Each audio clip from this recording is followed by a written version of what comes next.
Sa math, pag sinabing volume, ang sinusukat ay mga bagay o ang space na nasasakop ng mga bagay. Para maintindihan ang volume, kailangan muna nating malaman kung ano nga ba ang 3D. Magsimula tayo sa isang line segment. Kapag sinusukat ang line segment, ang pwede lang nating sukatin ay ang length o haba nito. Isang dimension lang. Ang haba ng line segment o ang length nito ay eksaktong 1 unit. Kapag naging square ang line segment, meron na itong length at width o lapad. May 2 dimensions na.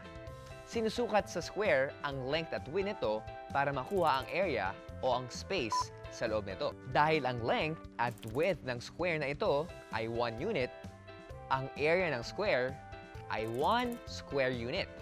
Kapag ginawang cube ang square, meron na itong length, width, at height o taas. 3 dimensions na. Pag sinukat ang cube, kailangan sukatin ang length, width, at height para malaman ang volume. Ang volume ang magsasabi kung gaano kalaki ang space na nasasakop ng isang object. Dahil ginawa nating cube ang 1 square unit, ang volume ng cube na ito ay 1 cubic unit. Ang unit of measurement ng volume ay pwedeng cubic centimeter, cubic meter, o cubic kilometer. Para masukat ang volume, ang ginagamit ay ang cube. Ang cube ang isang halimbawa ng standard unit of measurement.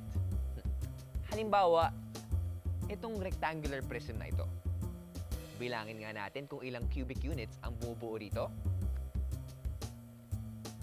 1, 2,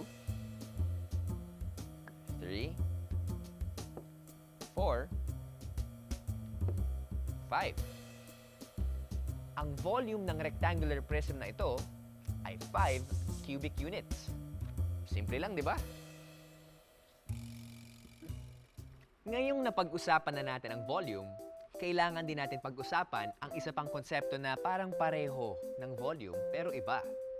Ito ay ang konsepto ng capacity.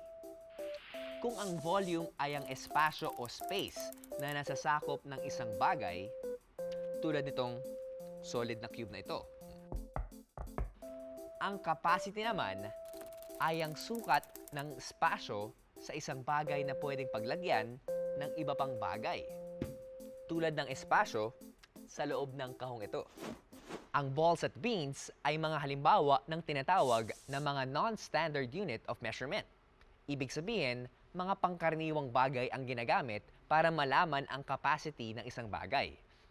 Pero may limitasyon ang paggamit ng non-standard units of measurement dahil hindi eksakto kundi estimate lang ang makukuhang volume dito. At baka iba-iba ang sukat ng balls at pins. Para hindi iba-iba ang ginagamit natin sa pagsusukat ng capacity, ang standard unit of measurement ang ginagamit sa pagsusukat ng capacity at volume. Kaya nga nagkakahawig ito at kaya kailangan malaman natin ang pagkakaiba ng dalawang ito.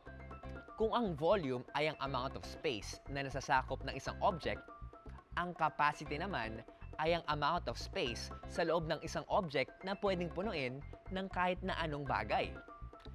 Itong cube na ito ay may volume pero walang capacity. Solid kasi ito. Di kayang lagyan sa loob. Samantalang itong box, dahil may space siyang nasasakop, meron tong volume. Pero dahil pwede rin siyang lagyan ng laman, ang kahong ito meron ding capacity. Bukod sa cubic centimeters, cubic meters, at cubic kilometers, ang isang standard unit of measurement ng capacity ay ang liter. Ito ay maaaring gamitin para malaman kung gaano karaming liquid ang mailalagay sa isang lalagyan. Tulad ng aquarium na to. Subukan nga nating alamin ang capacity ng aquarium na to. Paano nga ba sinusukat ang capacity? Kailangan nating punuin ng tubig ang aquarium. Gagamit tayo ngayon ng measuring cup equivalent to 1 liter para ibuhos ang tubig sa aquarium.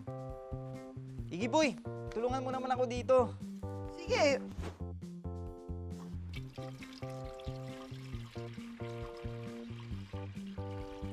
1, 2, 2, 3, 4,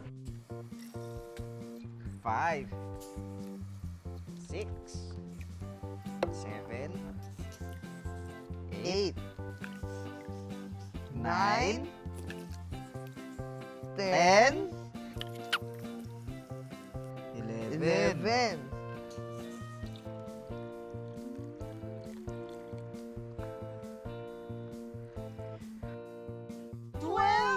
Ayan, napuno na natin yung aquarium. At naka 12 liters tayo. Ibig sabihin, 12 liters ang capacity ng aquarium na ito. O yung amount ng liquid na pwedeng ilagay dito. Astig!